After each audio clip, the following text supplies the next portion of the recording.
3, 2, 1. Go.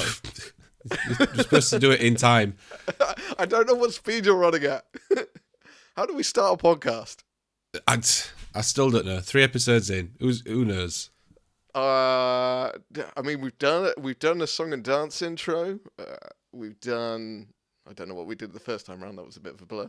So this time, I'm going to put on TV show presenter voice. I don't know what a TV show presenter is. That's something completely different. I'm looking forward to hearing your TV presenter voice. Give me your best TV presenter voice. Let's do it. Okay.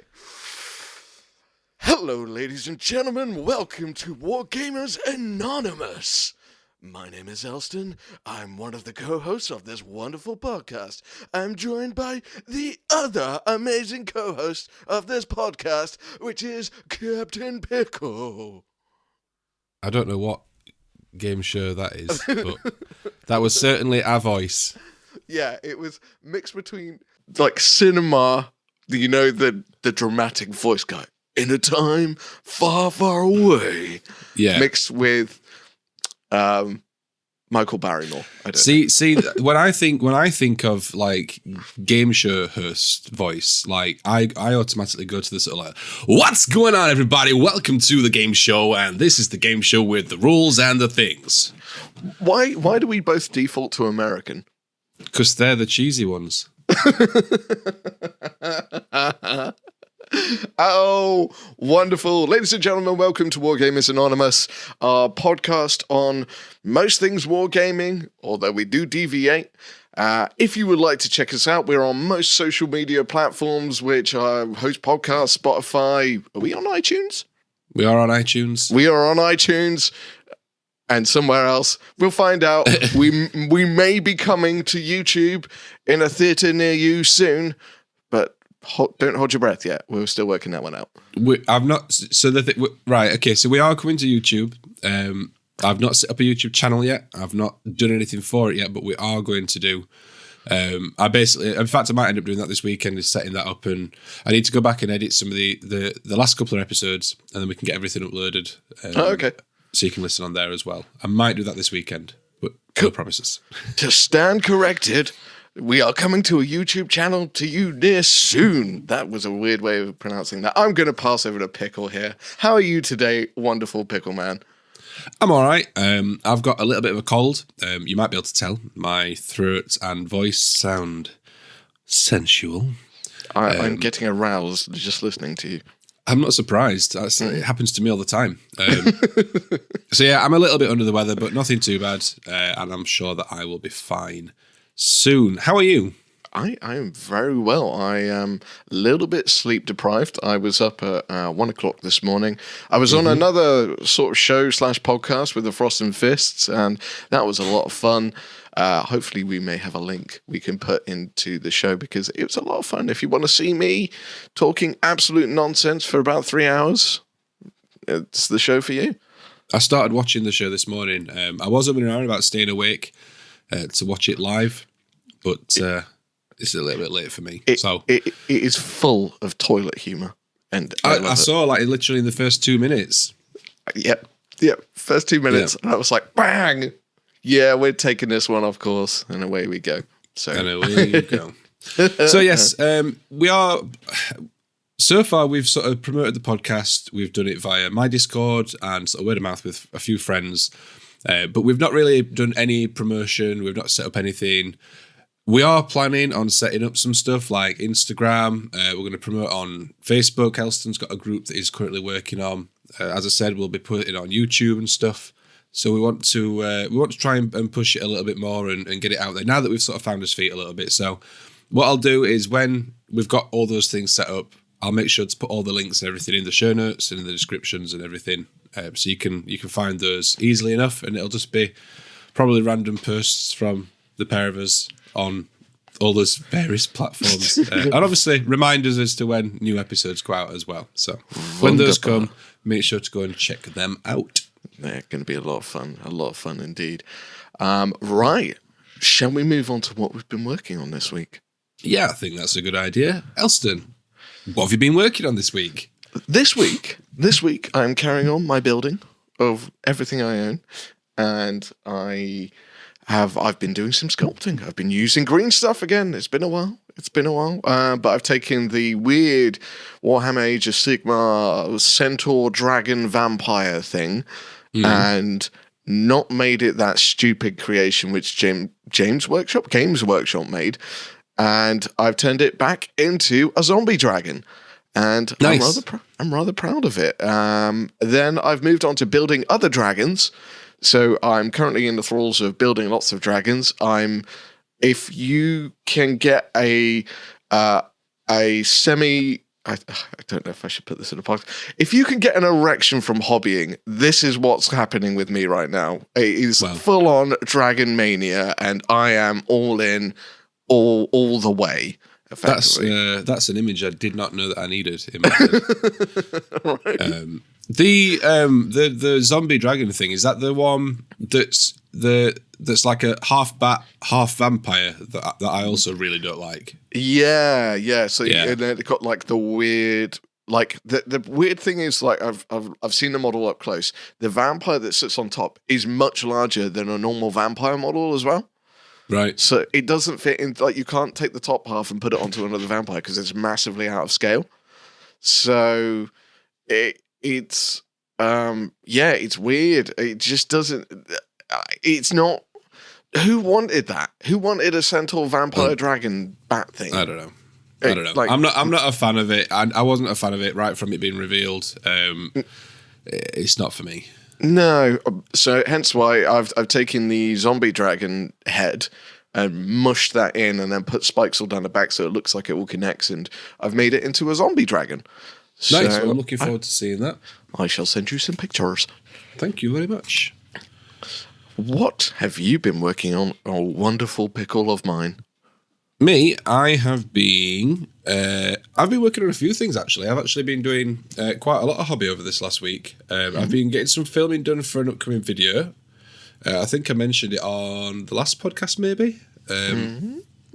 I got all my Marvel Crisis Protocol core box. I got it all built and primed and stuff, and it was ready for painting. I've started painting that. I started painting that on Monday. So currently I have painted Captain America, Red Skull, and Black Widow. Nice. With the remaining 5 models left to paint. I'm hoping to get them done this weekend. This weekend I was supposed to be going and doing a board build for a different video. I've ended up having to sort of postpone that due to the cold. I don't want to spread that around because I was going to go and do that at work with Luke. So I've postponed that again. That is a cursed project, it seems, but it will be getting done at some point soon. I just need to wait for a bit. So I'm going to spend this weekend while I've got an unexpected free weekend. I'm going to get plenty of filming done. Hopefully, get the rest of these models painted and finished and filming done, and then I can get that video edited. Hopefully, that'll be out next week. Which should be fun. I've been using primarily the speed paints from Army Painter to paint up the models that I've got, and then just adding a couple of extra highlights on top of that, and it seems to be going well so far. I'm really happy with how they look, especially the Red Skull model. I'm really happy with how that one looks. It does look very nice. I'm eager to paint mine now just from seeing yours. Yeah. Well, I'm looking forward to painting the rest. Especially Iron Man. I've primed him in a metallic, so I'm going to try putting the stuff over the top and getting that nice like sort of coloured metals on him. Yeah, that's about all I've been working on, really. Like I say, this weekend was supposed to be very busy, and I've ended up unexpectedly free now. So hopefully I'll get the rest of these finished. Nice. Unexpected hobby time is one of those great times, which kind of might be a nice segue into our main topic. Yeah, so this week I sort of had a bit of a think about what to talk about, and I put a poll out on my YouTube channel on the community tab, just asking why people do hobby. Like, is it to relax? Is it to get ready for? Is it like to submit something for a painting competition? Is it to get ready for tournaments? Is it just because you like this sort of artistic outlet? Like, why do you? Is it like a group thing that you do with your friends? And the overwhelming response, I think I had like nearly 500 votes on that poll. It was something ridiculous. Wow. And this speaks to my subscriber base more than anything. But the overwhelming response was that everyone paints to relax. Very few, like no one paints for competitions. Some people paint because for like tournaments and stuff. But like I think it was like 80-something, 90-something% of people said to relax. And I found that really interesting, that a hobby that is, everyone thinks about, painting stuff for the game and using this model for my army and getting this for the game. And yet the people voted between those options that they paint to relax more than for gaming purposes. And it got me thinking about, do we sort of have a bit of a skewed opinion or vision on the hobby? So I thought we'd talk about like why we do the hobby, what got us into it, what sort of drives us now, if it's changed at all, and then sort of pose that question to you guys and feel free to get involved in the discussion over on the Discord channel once the podcast is out. And if you've got any opinions or thoughts, then share them with us. So Elston, I will circle back to that. There's a thought on that part, but yes, carry on, good sir. Okay. Yeah, I was just going to say, well, I mean, you can share your thought if you want. That's fine. So, what I was going to mention is briefly before I go on to my thing. It's very interesting when you mentioned about most people paint to relax. Is a common trend I see on YouTube is how to become a better painter, in a hinted implication that you are going to be doing this for a competition. I say it's hinted because the vibe a lot of the people is to get better and to push yourself to become a competition winning painter. I'm not saying that's true for all, by all means, but it's an interesting observation. I've seen that there is quite a lot of it on YouTube that implies that you need to get better, which is a very interesting concept. But I'll dive back into that once I've spoken a little bit about myself, because I like talking about myself. We'll circle back to it, yeah. So to start us then, like how did you get into the hobby? What was the part that sort of got you in, and has that changed at all? So I got into the hobby way back, probably when I was about 5, maybe 4 or 5, something like that. And I started off very observational. Some friends of mine that lived down the street were into Warhammer, and they had a computer, and I used to love playing computer games. So I used to go around their house, and they were friends with my family and XYZ, and so I would go around and play computer games. But they would be playing Warhammer, and I would look at it and I'd be like, "Ooh, this!" It seemed like the little LED model, so it was goblins versus Skaven, and I was just like, "This looks really cool." Really cool. And it imprinted a load of different things in my psyche. And one of them was like smell. The smell of old metal minis is something I still can't erase. And whenever I smell it, I'm like, no, this is old. This is old. Just as a brief aside, the smell. If you've ever, anyone that's ever had like an army, like a long-standing army that lives in storage a lot of the time, in like a transport case, like a GW case, if it's all painted up and in there, and then you open that case, that smells like my childhood. Like victory. Like victory. Just the smell of sort of paint and glue. Yeah, right. All of those smells, like, just they come back, and a smell is not a thing that is ever really mentioned when it comes to minis and stuff like that. But that smell has a physical like response to my body. I was just like, this. I remember this. This is good. This is what I enjoy doing. But anyway, circling back to me and wargaming, effectively, that was the start of getting into wargaming. I bought a couple of kits and did a little bit of painting and stuff like that, and it just evolves over time.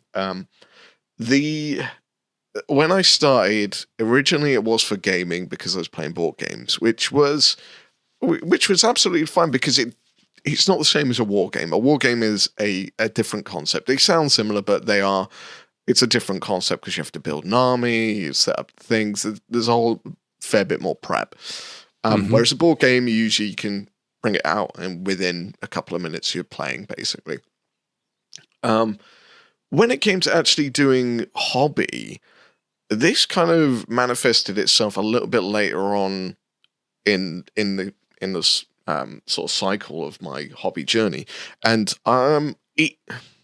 it's hard to put into words what my psyche was doing, but I think an initial point I was hoarding. I was buying models so that I could get a good army, and then I would paint them secondary. As I got older and as time went on, I did the usual thing. You step away from the hobby, you go through grow-up stuff and girls and all that kind of fun stuff. But the point when you start settling down again and you realize you've got nothing to do and you don't want to go out drinking because that doesn't help anything. So you look around for stuff that reminds you of being a child, and it's very nostalgic driven. Like wargaming is monstrously nostalgic wargaming driven, I would say, because you remember the good times you had as a child, and you just want to go back to it. So hence why I think a lot of the wargaming, I think that's why a lot of wargamers hoard when they've got disposable income, which they didn't have as a child, but now they do. And they're like, I couldn't do this as a kid and now I can. So that's 100% it. Yeah. Yeah. It's I'm trying to hit a lot of home truths here in this episode. So people are like, oh, I didn't know. Oh, I didn't think about that. I'm like, yeah, I'm onto you all. Yeah, I know the reasons why you do it. I do it as well, so don't worry. I'm not judging at all. But yeah, as you've got like less time to do stuff, because you're a common trend as well is your partners want to be near you. So if you go out to a pub and they don't want to go out, you leave your partner behind and your partner feels like it creates this whole massive emotional turmoil when it comes to relationships. So you tend to find something, you gravitate towards something that you can do in close proximity to your partners. And wargaming or hobbying more than anything else is something that you can do. They don't mind because you're sitting there busy just painting away and stuff like that. And they get to be near you.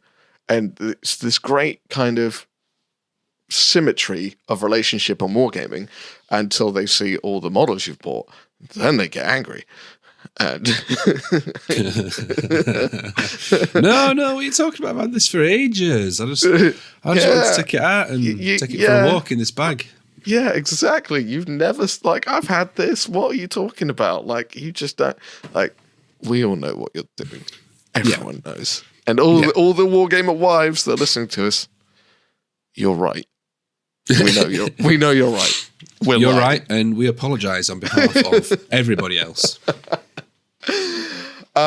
So when it comes to actually why I do it, I think it's the combination of I get to be accessible to the people I care about, and it is relaxing. I find it very therapeutic. I find the achievement of finishing a model is enough of a dopamine hit for me that it carries me on to do the next thing. So it is, a lot of people get dopamine hits from God knows how much stuff, but completing models is one of them. So it is relaxing, but there is a certain urge/addiction crave to finish it with myself. So hence why I paint quite a lot, because I have the urge to complete, to show the progress that I've done and show something for my time. And that's kind of a statement which I've held on to for a long time. At least with wargaming, I've got something to show for my time. If you go out drinking, you go out partying or whatever, you've got nothing left to show for afterwards apart from less money and probably a hangover. Yeah. So yeah, relaxing is a great part of it. I like the socialization which has come with it in the modern day, because we're a lot more accessible to other people on the internet. So we make friends. It's an artistic craft So it gets your creativity juices going, and there is just something so fundamentally right about creating something rather than consuming it. So, although we consume it by buying the kits, but we get to create it. So, yeah. It's interesting that you said that you were like drawn by watching people like playing the game and stuff in the game side when you were younger, but then as you've got older, you've come back to the hobby, you use it as like to relax and as something that you enjoy doing. I mean, obviously, I know that you still game, like I still game, but I think we both spend a hell of a lot more time doing the hobby painting side than we do the gaming side. I just found that really interesting because when I was the same. I got into the game. I thought the models were cool, but they were always game pieces. They were things to use in the game. Yeah. And that was what they were for. And I painted as like a secondary thing. Like I used to game with unpainted miniatures, like not even primed, like just built.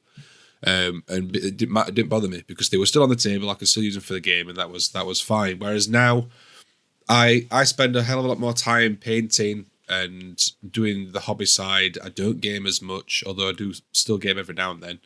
And I wonder if it's obviously it's not all down to like as you get older you do this side more, but I think in both our cases we are doing.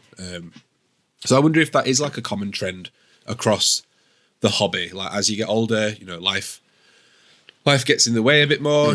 Work and kids and family and you know all these other things that take priority, and it's easier to just you know sit down at your desk, put some paint on a model, like zone out for a couple of hours, and then be able to like at the end of it go, I've done this, rather than you know sitting and watching Coronation Street or whatever the youth watch. I think the timing comes down to it as well. As most a common trend as well is say for example, as you said, you've got kids, you've got responsibilities growing up and everything like that.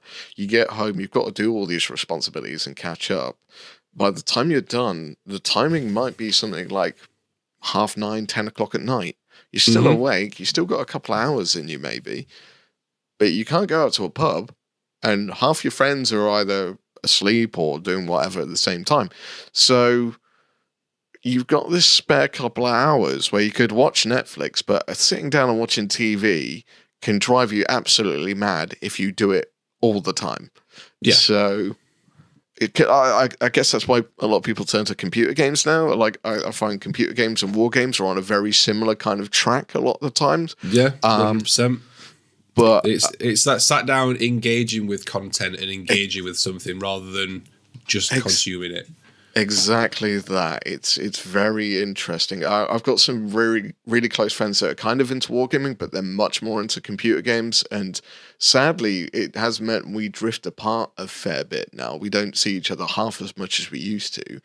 But they're into the computer games. I'm into war games, and a lot of times they just don't cross over, which is unfortunate. But I think we both. I'd like to think everyone as they get older as an adult understands of the needs of being an adult and not being able to do everything all the time.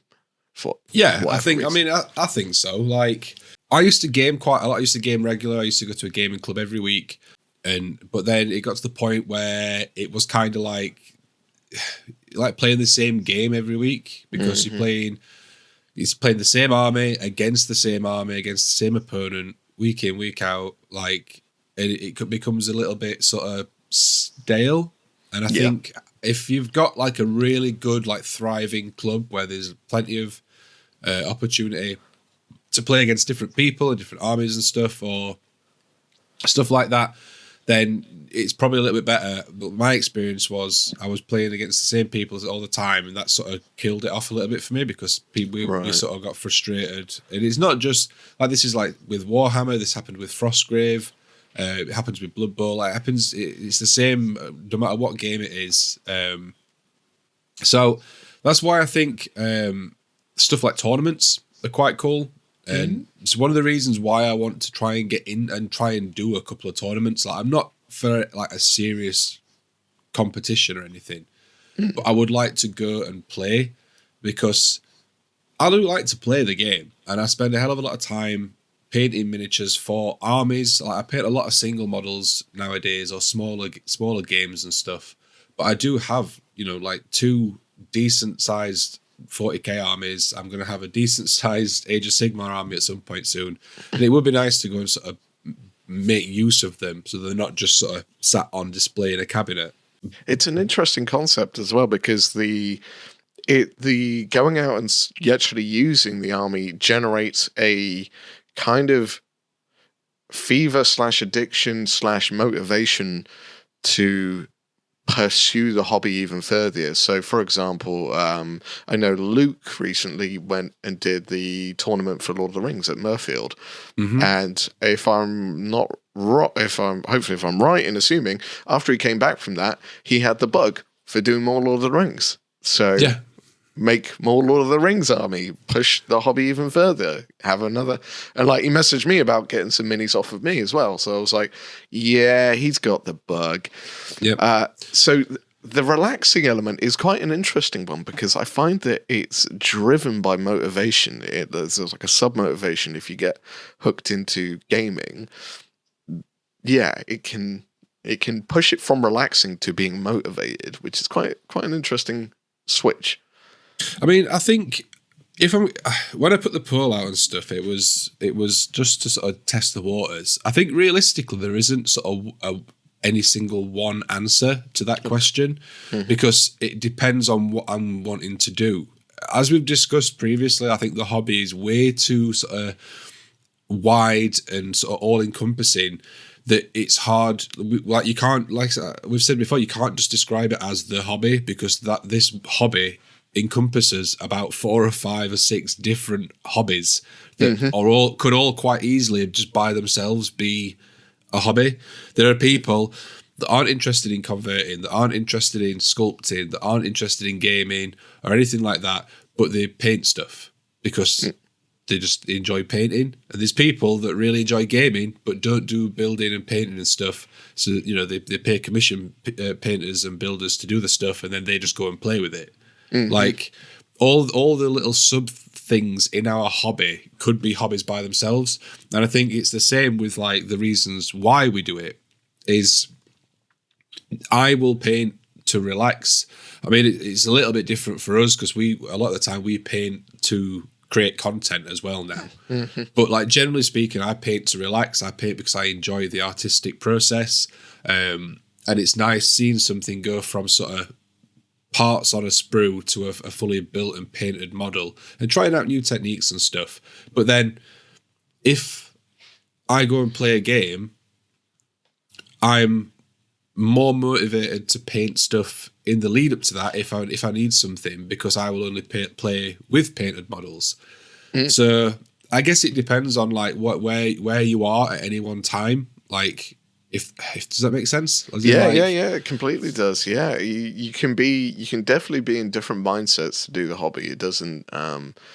If anyone answered going, I only paint to relax, and that was their sole solid answer without having any other kind of like, well, every now and again I paint to do something else, that would be extremely weird to me. Be like, it's not quite as straight cut black and white as we basically can't put a direct answer saying people like this paint to do this. Like, it just doesn't fit into that kind of pigeonhole category thing. It just doesn't work. It's, as I said, you could be motivated to paint, but you could still be relaxing at the same time as you do that.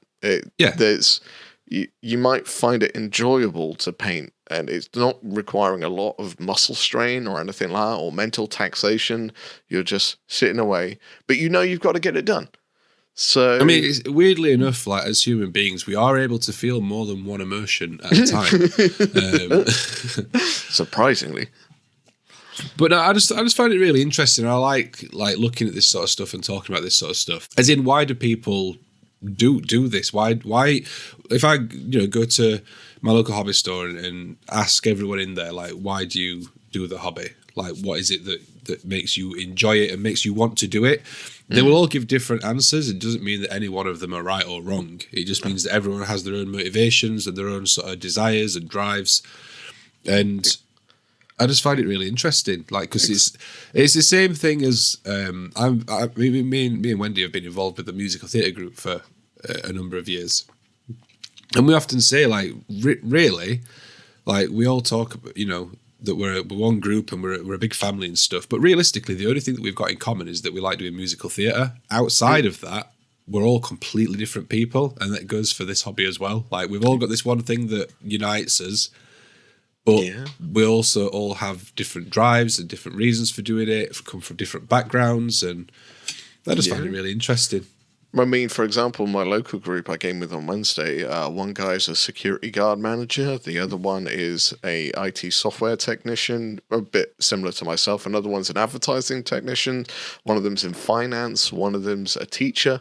So it goes to show that, the spectrum of people that encompass this hobby is monumental. Well, for example, if I know everyone's probably sick of this, but the golden one that is Henry Cavill, actor, also into it. So it goes to show that it's not limited. The thought process behind why we do it is obviously different for everyone. It's not the same. And obviously there can be multiple reasons, but as you say, it is interesting to find out why people do it, what's kind of their reasoning to do it. Is it escapism, motivation, fidgetiness, which is very much a thing on my kind of radar. But yeah, it's very, very, very interesting. What I found most interesting is that from the people that responded to the poll that I put on Facebook, the amount of people, like 0 people voted for I paint for painting competitions, which I found really, really, really odd. Like, I wasn't expecting that to be a high percentage anyway, because that's not the sort of content that I do. So the people that watch my content probably aren't going to be doing that, but I expected somebody to vote for it. Like, there's 0 people that paint for competitions. I know, right? Hence why I was a little bit intrigued by it when you mentioned it earlier, because if you look at the content that's on YouTube, a lot of the videos that are getting pumped out, as I said, kind of imply that you should be getting better. And pushing yourself to the next limit is like a lot of clickbaity things. Like, I wish I knew this when I first started painting. Or I've been dry brushing wrong for years. Yeah. I mean, so I guess the thing with it is, I offer, like, me personally as a content creator, I offer videos that offer advice and help and feedback for you to improve in a nice, easy way. They are no way meant to be taken as do this to get better at competition painting. Yeah. So I guess my subscriber base might be a skewed pool of answers for that question in particular. I get maybe slightly biased if people are happy in the, I don't want to say the tabletop standard. Yeah, like in the casual category. Should we say that? Because there's still casual painters, which are very, very, very good.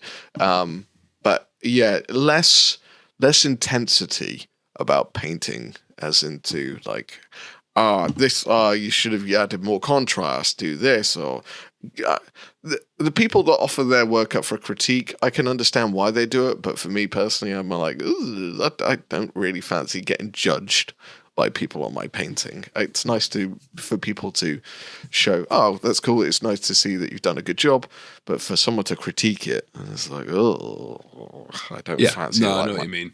Yeah, I'm not really a fan of getting my ego bashed in today, so I'm just going to walk away from this one.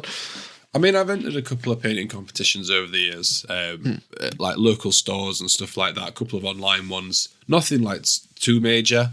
I mean, I'm quite confident in my painting abilities, but I also know my limits. Like, for example, I am nowhere near the sort of standard for proper competitions, like Golden Demon or Crystal Brush or whatever. Yeah. But like local painting competitions and stuff like that, like in store, I've no issue entering those sorts of things. I'm confident enough in my painting abilities that I can enter into something like that. It's not something that I particularly aim for, usually I will enter if I was painting something that fits the category anyway. Yeah. For the last one that I entered, I painted the Necron Cryptek, the Technomancer one. You know, the one with the big spider scarabby thing. Yep. That was the last competition that I entered for a painting competition. In fact, no, it wasn't. Or was it? No, it was. Yes, that was the last one that I entered, and I was already planning on painting a Necron because I'd fancied painting one again in my old Necron colour scheme. So I painted that up and entered it. If I'd not been planning on doing that, I probably wouldn't have bothered because, as I said, I don't really paint for competitions. I paint for my own enjoyment. I like to not get stressed out about stuff. And quite often I'll finish painting a model and I'll look at it and go, oh, I've missed this bit, or I've messed up that bit a little bit, or that bit could be tidier. And I don't mind because I just sort of go, well, it looks fine, it looks good enough. And I don't have to worry about it being looked at and judged. Yeah. And I have to add this caveat into my previous statement about like people who do competition level painting and judging and stuff like that. I've implied that they judge everything, and that is really not the case. There's one of our friends, Judge Gudge, is a Golden Demon winner, and he is one of the most chilled out people you will ever meet. He is a wonderful person. He will happily give you advice if you ask for it, but he will not push anything on you at all. And he knows completely, he respects, which is where I give him so much praises. He respects the other end of painting massively. So for example, I'm a bit of a speed painter, and he's like, I cannot do what you can do. It's not, I cannot physically do it. So I give you ultimate respect that you can pull stuff like that off. So again, I wanted to just put that out there. So if anyone thinks I'm implying that competition painters will judge everything that you do and are these horrible people out there, it's not the case. I am not implying that. I am just stating that if I don't really want to put my work in front of judges a lot of the time to do stuff, because in a weird way, I do it to relax. I do it to have fun. When I'm happy with my work, I'm happy with my work, and that's that. I don't really want it to go any further. Obviously, people can push it further, but it's not required. I think for me, like competitions in particular, and I guess it's the same with tournaments, but for the gaming side, it's a way of sort of testing yourself or sort of seeing where you are, as in like your ability level, because like you can sit in isolation, and I don't mean like COVID isolation. I just mean you can sit by yourself doing your own hobby, enjoying it, doing whatever you're painting, whatever, and you might think, oh, I've improved loads, and I'm actually pretty good, and like comparatively to your own stuff, like previous stuff you've done, you might be improving, but then every now and then it is nice to sort of test yourself and just sort of put something out there and go like, how is this going to rank? Like, where am I compared to other people? And I'm not saying that it particularly matters if where you rank. That's not what I mean. But like I do it. That's the reason why I have entered the few competitions that I have done, because I've gone, I want to see what I can do and like actually like try with a piece and put that extra sort of 20-30% in and see where it gets me. Exactly. There's definitely something to be said for growing and pushing your skills and stuff like that as well. The way we've explained all this does sound very flip-floppy on our approaches towards it, but it trust me, like there is pushing yourself and growing as a person, or as growing your artistic skills. But then there is also pushing yourself to win. And I think that's a small but quite important difference. I think it probably sounds flippy floppy, and I think that's because I can't flippy floppy. That's I think it sounds flippy floppy probably because like that is what most people like. Most people would probably give you an answer to start with, but then the more they sat and think about it, the more they sort of would go, oh, well, sometimes I'll paint for this reason, but then sometimes I might want to do this. And it's like I said, like we have different reasons for doing different things within the hobby. Like, I think generally, like as a general thing, I think both of us would agree that we personally paint as a sort of like a relaxing way to sort of unwind and enjoy ourselves. Yeah, definitely. It's we as mentioned earlier, we do have our motivations for content, but generally, it's an enjoyable process, and we like doing it, and it settles the nerves, gives you some dopamine hits from when obviously stuff's completed. You can share it online, and it's a hobby. So I think that's why most people do hobbies.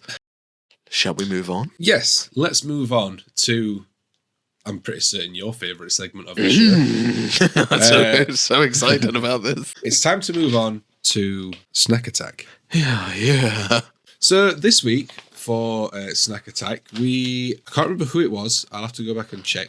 But somebody recommended beef jerky for us to try as a wargaming snack. For those that are new and have not listened to our vast catalogue of episodes, all two of them, only one of which we did Snack Attack in.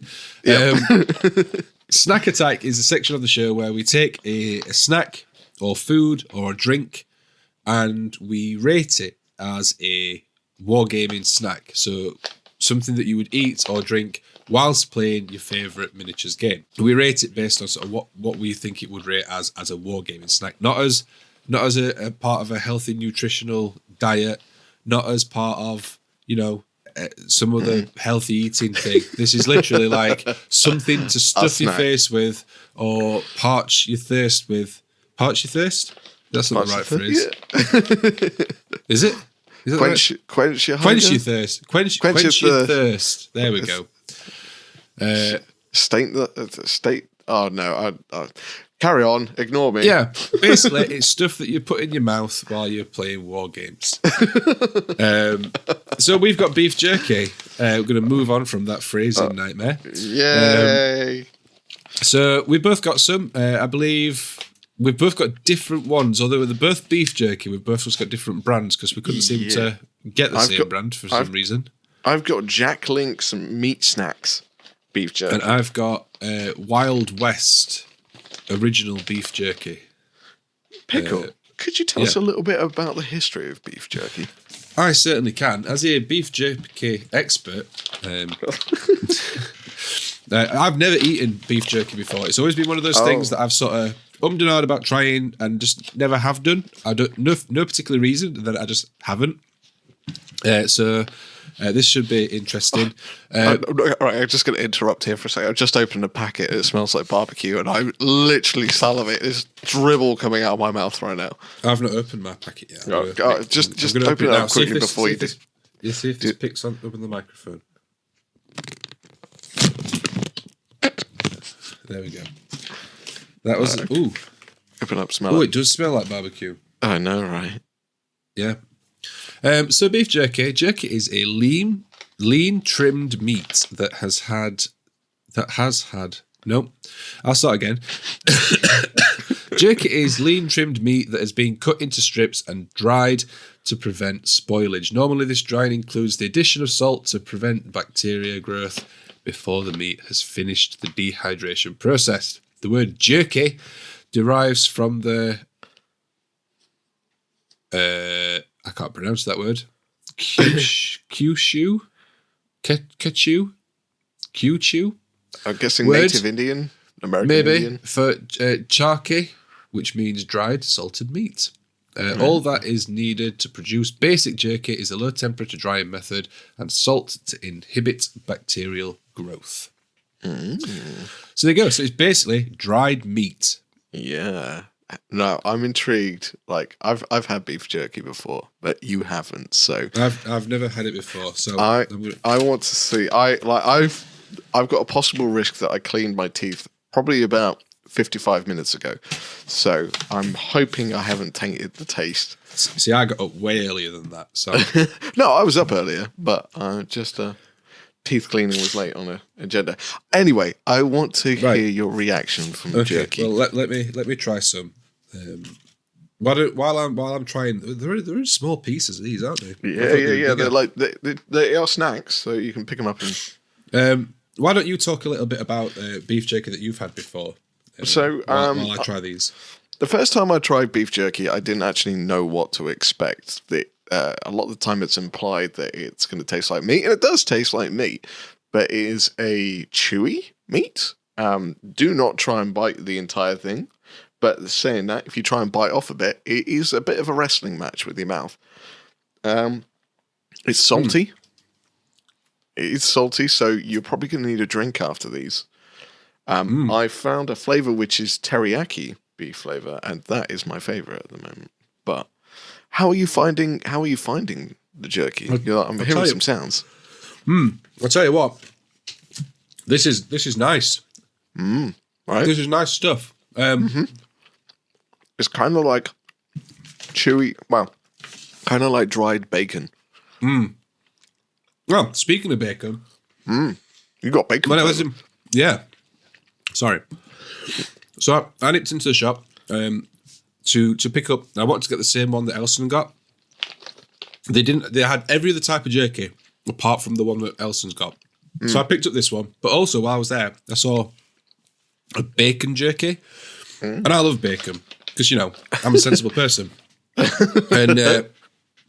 So I picked that up as well. I've not tried that one yet. I might try that one later on this evening because I think too much jerky in one go is probably not a good idea. I think it's got a lot of salt in it, which is could do some wonders for your heart. This is tasty. I appreciate the bite-sized pieces.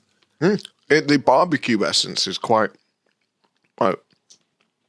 sustainable, isn't it? It's like this. And do you know what? This is not that bad. It's high protein. It contains 35% protein. I don't know what 35% of what though. Now, if we were to look at rating this as a snack, so jerky's got some awesome elements to it. The fact that it doesn't need to be kept in cold storage anymore is great, because usually meat is cold storage only. Otherwise, you got some issues. Well, you don't need to. No, because of the salt and stuff. It doesn't really leave too much of a residue on your fingers either, which is quite nice. They're obsessed with residue on your fingers. Mate, when you're playing with models and stuff like that, and you pick it up, and so especially if someone goes to pick up your model, and they've got those greasy hands, you're like, oh, my paintwork. It's a very good point. It's a very good point. So just when it comes to wargaming snacks, I'm taking this into account. I realised last week as well, when I was going on the health and safety kick, that's not fair. That's not fair. This is snacks. So I'm gonna take that out. I will maybe give it in as a bonus if we ever come across a snack which is generally really good for you. Well, we've been recommended. Sorry, I'm really enjoying this jerky. We have been recommended some vegan snacks. By one of our listeners. So we should hopefully be able to get some of those in the next few weeks and try them on an upcoming episode. So maybe those will suit your health needs as well as snacks. Vegan doesn't always mean healthy. All right. I know. I'm just listen. I was trying to just we are health. You get fat vegans. It happens. Vegans. Well then, so Elston, something else that I know about jerky. Oh yeah, because I am a jerky expert. Jerky. Yep, jerky is ready to eat, needs no additional preparation, and can be stored for months without refrigeration. Wow. To ensure maximum shelf life, a proper protein to moisture content is required in the final cured product. Many products which are sold as jerky consist of highly processed, chopped and formed meat rather than traditional sliced whole muscle meat, which is nice to think about. Modern manufactured jerky is often marinated, prepared with a seasoned spice rub or liquid, or smoked with low heat, usually under 70 degrees Celsius. Nice. Right, so For snack rating, I have to give it just one down mark for the fact that it is not vegan or vegetarian friendly as a meat thing. So, unfortunately, I have to give it down just for that because it's not inclusive to everyone. But for me personally, that's not a downside of just being an all-encompassing kind of. Look at you thinking of everybody.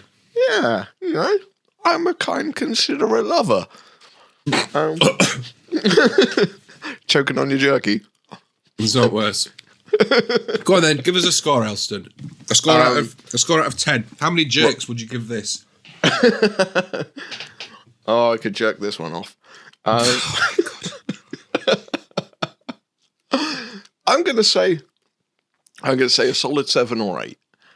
You need to pick our number. You did this last week. You can't pick this number or this number. You just need to pick our number. Okay, I'm gonna go with 8. I personally love the taste. I love the taste of this. The two downsides, as I said, I have to mark it down just because it's not a massively inclusive snack, so it's not for everyone.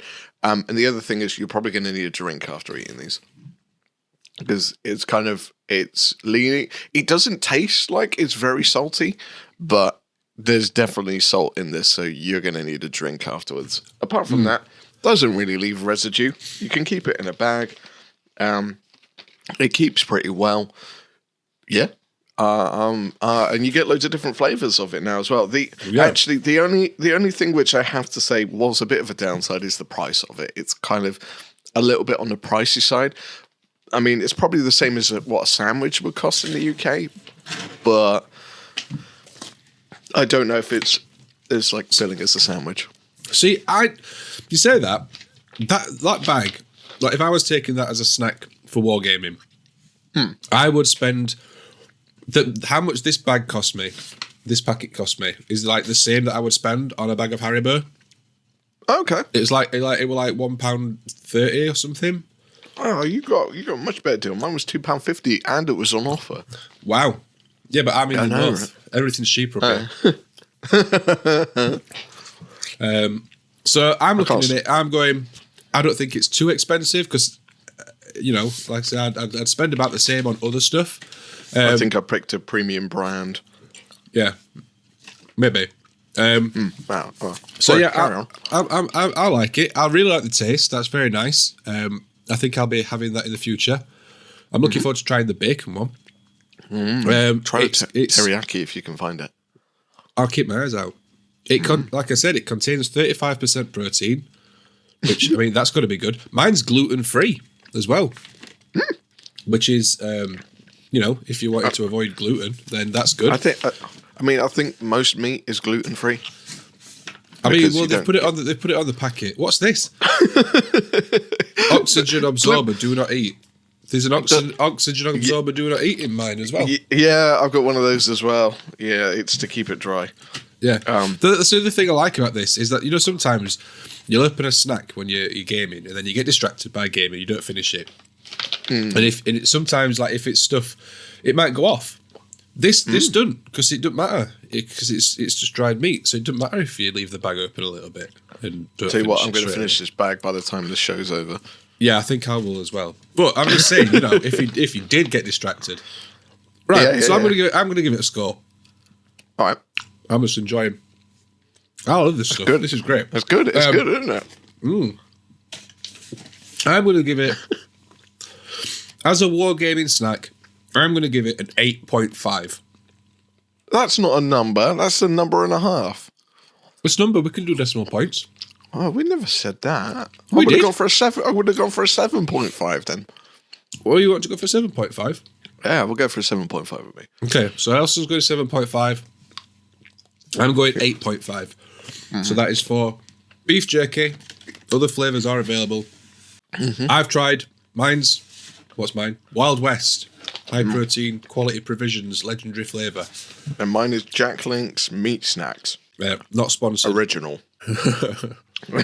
Please sponsor us for the next one. I want more beef jerky. So that was Snack Attack. If you've got any suggestions for foods or drinks or anything, please suggest some drinks. I want to try some drinks out. Then chuck them in the Snack Attack suggestions channel over on Discord, or feel free to message us on any of our social media accounts. So here we are on the final part of the show, which is our storytime section, where we take a moment to sort of recommend a book or an audiobook, if that's how you prefer to listen or consume stories. Then last episode, Elston recommended the absolutely fantastic Twice Dead King, Ruin, which is the first one. I'm still reading Infinite and Divine, so I feel that I can't really recommend the book until I've finished it, although I am enjoying it. So what I'm going to do this week, because it's my turn, is recommend another book that I listened to, although I did actually listen to this rather than read it. And that book is Vulcan Lives. Now, this is part of the Horus Heresy. It is after the point where you need to have been reading stuff in order. So you can just pick this up and read it. You don't really need to have read. You need to, I mean, if you're reading this, then chances are you've got a vague idea of who people are and what people are doing. But I listened to this a couple of months ago now, and I really enjoyed it. I collect salamanders as my Space Marine army. They are my Space Marine chapter of choice. So I really like salamanders. I really enjoyed this story. It was a very different story because it's basically an entire book of a man just being broken, like physically, mentally, emotionally, like the entire way through. But then he's not actually broken. Like he's still like his resolve lasts the entire time, and it's really cool seeing like a character go through like so much stuff, and it really gives you a bit more of an understanding of like just how tough Primarchs are as people. Because like sometimes they are, how they're described in the books and stuff, it's very much sort of like just like gods basically, like just perfect and amazing at everything. But watching like Vulcan go through all the sort of tortures and stuff like that and still come out of it at the end and just being like, yeah, I'm great. And to be honest, one of my favourite moments from the Horus Heresy is the end of this book where yeah, you know which bit I'm talking about. Yeah. That hammer uppercut is absolutely badass. Yeah.